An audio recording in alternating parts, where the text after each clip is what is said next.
Hi friends, പുതിയൊരു വീഡിയോയിലേക്ക് എല്ലാവർക്കും സ്വാഗതം. ഇന്നത്തെ എൻ്റെ റെസിപ്പി നല്ല സോഫ്റ്റ് ചപ്പാത്തി എങ്ങനെ തയ്യാറാക്കാം എന്നുള്ളതാണ്. നമ്മൾ സാധാരണ ചപ്പാത്തി വീട്ടിലൊക്കെ റെഡി ആക്കാറുള്ളതാണ്. എന്നിരുന്നാലും ഞാൻ എങ്ങനെയാണ് ചപ്പാത്തി തയ്യാറാക്കുന്നത് എന്നുള്ളതിൻ്റെ ഒരു റെസിപ്പിയാണ് ഇന്ന് നിങ്ങളുമായിട്ട് ഞാൻ ഷെയർ ചെയ്യാൻ പോകുന്നത്. അപ്പം വീഡിയോ സ്കിപ്പ് ചെയ്യാതെ എല്ലാവരും കാണുക. നിങ്ങളുടെ എല്ലാവരുടെയും നല്ല സപ്പോർട്ട് എനിക്കുണ്ട്. അപ്പോൾ എങ്ങനെയാണ് ചപ്പാത്തി റെഡിയാക്കുന്നതെന്ന്, മാവ് റെഡിയാക്കുന്നത് നമുക്ക് കാണാം. നല്ല മയമുള്ള ചപ്പാത്തി നമുക്ക് വീട്ടിൽ ചെയ്യാൻ വേണ്ടിയിട്ട് എങ്ങനെയാണെന്ന് ചപ്പാത്തിയൊക്കെ ഉണ്ടാക്കാൻ എല്ലാവർക്കും അറിയാം അല്ലേ? പക്ഷേ എന്നാലും നമുക്ക് കുറച്ചുകൂടി ഒന്ന് ടേസ്റ്റൊക്കെ ആയിട്ട് എങ്ങനെ അതിനെ ഒന്ന് റെഡിയാക്കാമെന്ന് ഉള്ളൊരു ചെറിയൊരു വീഡിയോ. ഞാൻ ഇവിടെ ഗോതമ്പിൻ്റെ പൊടി എടുത്ത് വെച്ചിട്ടുണ്ട്. ഒരു 5 കപ്പാണ് എടുത്തിരിക്കുന്നത്.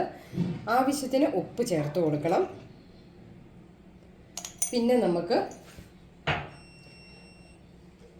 ഞാൻ 1 സ്പൂണ് ഗീയും കൂടെ ഇതിൻ്റെ കൂടെ ചേർക്കുന്നുണ്ട്. നമുക്ക് വീട്ടിൽ തയ്യാറാക്കുമ്പോൾ ഇങ്ങനെയൊക്കെ തയ്യാറാക്കാമെങ്കിൽ നമ്മുടെ ചപ്പാത്തിക്ക് നല്ലൊരു മണവും രുചിയൊക്കെ കിട്ടും നമ്മൾ ഗീയൊക്കെ ചേർത്ത് ചെയ്യുകയാണെങ്കിൽ. ഇനി ഗീ ചേർക്കാൻ താല്പര്യമില്ലാത്തവർക്ക് ഓയിൽ ചേർത്താലും മതി, കുഴപ്പമില്ല. ഇതെല്ലാം കൂടെ ഒന്ന് മിക്സ് ചെയ്ത് വെക്കുക.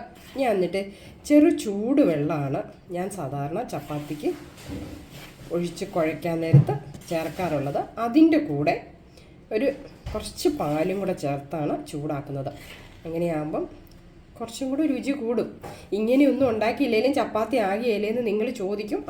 ആകിയില്ല. പിന്നെ ഇതൊക്കെ ഒരു ടേസ്റ്റ് കൂടാനുള്ള ടിപ്സ്. 1 കപ്പ് വെള്ളം എടുത്ത് വെച്ചിട്ടുണ്ട്. അതിനകത്തേക്ക് 2 സ്പൂൺ പാലും കൂടെ ഒഴിച്ച് ഒന്ന് ചെറുതായിട്ടൊന്ന് ചൂടാക്കണം. ഭയങ്കര ഇടിയപ്പത്തിൻ്റെ ഒന്നും അത്രയും ചൂട് വേണ്ട കേട്ടോ. നമുക്ക് പാലല്ല കേട്ടോ, പാലും വെള്ളവും കൂടെ ചൂടാവാൻ വെച്ചിട്ടുണ്ട്.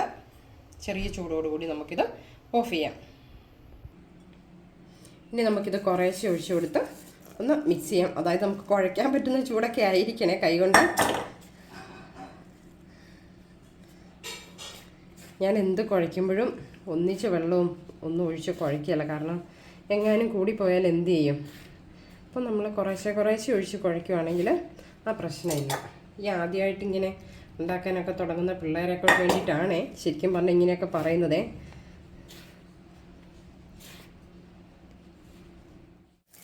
ഞാൻ ഇങ്ങനെ കുഴച്ച് തീരാറായി. കുറച്ച് വെള്ളം കൂടെ ഞാൻ ചേർത്തിരുന്നു. അതും ചൂടാക്കി തന്നെയാണ്. ആദ്യം എടുത്ത വെള്ളം കൂടാതെ കുറച്ചും കൂടെ എടുത്ത് ഒന്ന് ചെറുതാക്കി ചൂടാക്കിയാണ് ചേർത്തിരിക്കുന്നത്.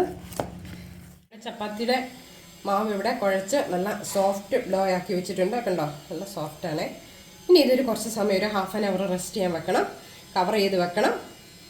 എന്നിട്ട് നമുക്ക് ചപ്പാത്തി റെഡിയാക്കാം. ബോളാക്കി ചപ്പാത്തി എല്ലാം ഇവിടെ ബോളാക്കി ഞാൻ കുഴച്ച് വെച്ചിട്ട് റെഡിയാക്കി വെച്ച് പോയി.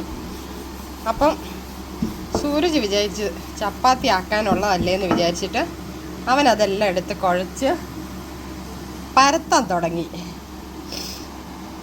ബാക്കി പൊടിയിലൊക്കെ മുക്കി.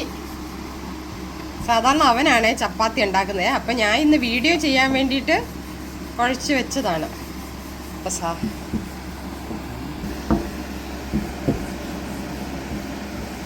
അവനത് വേഗം പണി തീർക്കാൻ വേണ്ടിയിട്ട് അവനതെടുത്ത് പരത്തി റെഡിയാക്കി. നമ്മൾ കുറച്ച് ഗോതമ്പ് പൊടിയിലൊക്കെ ചെയ്യുവാണെങ്കിൽ അത് മുകളിൽ തൂവിയിട്ട് ബോളെടുത്തിട്ട് ഇതുപോലെ ഉരുട്ടി പരത്തി ചപ്പാത്തി പരത്താൻ എല്ലാവർക്കും അറിയാം.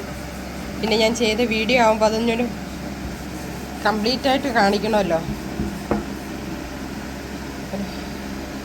ഞാനത് മാവ് കുഴച്ച് വെച്ചിട്ട് അടച്ച് വെച്ചിട്ട് പോയി.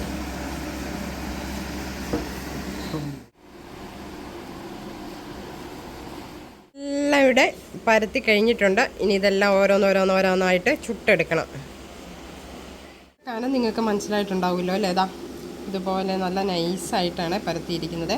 എല്ലാ സൈഡും പരത്തുമ്പോൾ ഒരേപോലെ ആയിരുന്നാലേ നമുക്ക് ചപ്പാത്തി നല്ല അതിൻ്റെ വേവ് കറക്റ്റായിട്ട് കിട്ടത്തുള്ളൂ. ചൂടായി കിടക്കുന്ന കല്ലിലേക്ക് ചപ്പാത്തി ഓരോന്നോരോന്നായിട്ട് ഇട്ട് കൊടുക്കുകയാണ്. കല്ലിന് ഭയങ്കര ചൂടാണ്. നമ്മുടെ സാധാരണ ചെറിയ കല്ലിൻ്റെ ചൂട് പോലെയല്ല, വലിയ കല്ലിന് ഭയങ്കര ചൂടായിരിക്കും. അതുകൊണ്ട് ഞാൻ ക്യാമറ കുറച്ച് അകത്തിയാണ് പിടിക്കുന്നത്.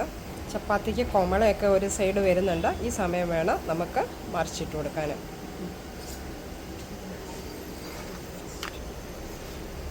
എല്ലാ ചപ്പാത്തി നമുക്കങ്ങനെ മറിച്ചിട്ട് ചെറിയ ചെറിയ ബബിൾസ് വരാൻ തുടങ്ങുമ്പോൾ നമുക്ക് മറിച്ചിട്ട് കൊടുക്കാം.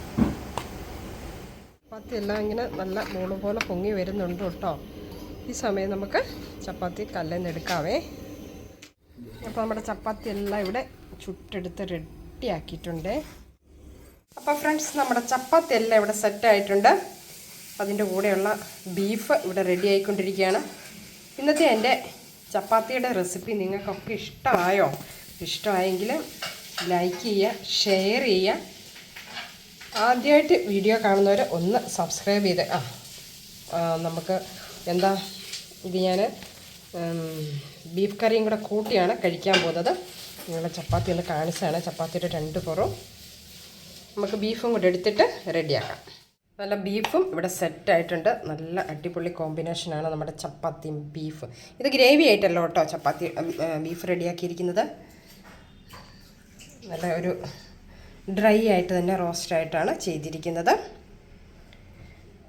അപ്പോൾ നമുക്കിതൊന്ന് കഴിക്കാം. പുതിയൊരു വീഡിയോയിൽ നമുക്ക് വീണ്ടും കാണാം. Thank you. Please like, share and subscribe Shaji's Kitchen Malabar.